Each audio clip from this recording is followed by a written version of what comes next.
पहले देश में बैलेट पेपर के जरिए चुनाव जीतने के लिए सत्ता का दुरुपयोग करके फर्जी वोट डाले जाते थे और अब तो ईवीएम के जरिए भी ये कार्य किया जा रहा है। ये अपने देश में यह लोकतंत्र के लिए बहुत बड़ी खतरे की घंटी भी है। अब हमारी पार्टी ने ये फैसला लिया है कि जब तक देश में फर्जी वोटों को डालने से रोकने के लिए देश के चुनाव आयोग द्वारा कोई सख्त कदम नहीं उठाए जाते हैं,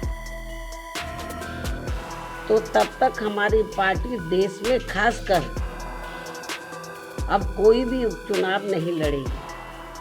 उत्तर प्रदेश में हुए 9 सीटों पर उपचुनाव के नतीजे कल घोषित कर दिए गए। चुनाव परिणाम आने के बाद से एनडीए में खुशी की लहर है तो विपक्षी खेमे में मातम पसरा है।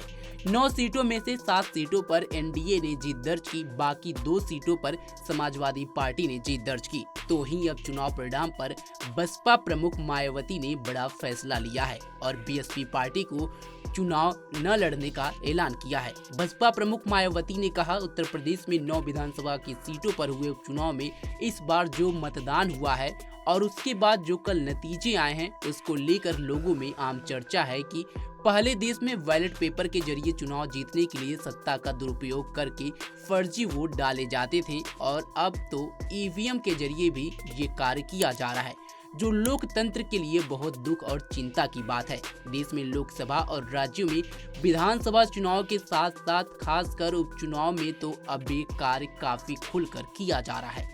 ये सब हमें हाल ही में हुए उत्तर प्रदेश के उपचुनाव में देखने को भी मिला है। महाराष्ट्र राज्य में विधानसभा के हुए आम चुनाव में भी इसे लेकर काफी आवाजें उठाई जा रही हैं। ये हमारे देश के और लोकतंत्र के लिए खतरे की घंटी भी है। ऐसी स्थिति में अब हमारी पार्टी ने ये फैसला लिया है कि जब तक देश में फर्जी वोटों को डालने से रोकने के लिए देश के चुनाव आयोग द्वारा कोई सख्त कदम नहीं उठाए जाते हैं, तब तक हमारी पार्टी देश में अब कोई भी उपचुनाव नहीं लड़ेगी। सुनिए मायावती ने और क्या कुछ कहा। यूपी में 9 विधानसभा की सीटों पर हुए उपचुनाव में इस बार जो वोट पड़े हैं और उसके बाद जो कल नतीजे आए हैं, तो उसको लेकर अब ये आम चर्चा है। मैं खुद नहीं कह रही हूँ, ये लोगों में आम चर्चा है कि पहले देश में बैलेट पेपर के जरिए चुनाव जीतने के लिए सत्ता का दुरुपयोग करके फर्जी वोट डाले जाते थे और अब तो ईवीएम के जरिए भी ये कार्य किया जा रहा है, जो लोकतंत्र के लिए बड़े दुख व चिंता की बात है। इतना ही नहीं बल्कि देश में लोकसभा व राज्यों में विधानसभा आम चुनाव के साथ साथ खासकर उपचुनावों में तो अब ये कार्य काफी खुलकर किया जा रहा है और ये सब हमें हाल ही में हुए यूपी के उपचुनाव में काफी कुछ देखने के लिए मिला है। और इस बार महाराष्ट्र स्टेट में विधानसभा के हुए आम चुनाव में भी इसको लेकर काफी आवाजें उठाई जा रही हैं। ये अपने देश में यह लोकतंत्र के लिए बहुत बड़ी खतरे की घंटी भी है।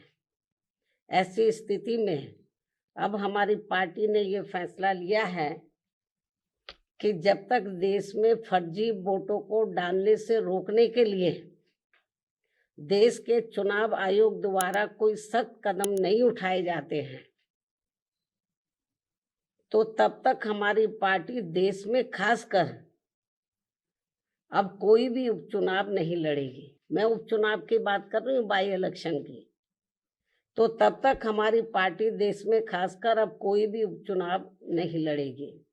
जबकि आम चुनाव में जब जनरल इलेक्शन होते हैं, जबकि आम चुनाव में इस मामले में थोड़ा बचाव जरूर हो जाता है, क्योंकि इनका अर्थात सरकारी मशीनरी का सत्ता परिवर्तन के डर की वजह से जब जनरल इलेक्शन होता है, जो पार्टी पावर में होती है जरूरी नहीं है कि वो पार्टी पावर में फिर से लौट के आ जाए।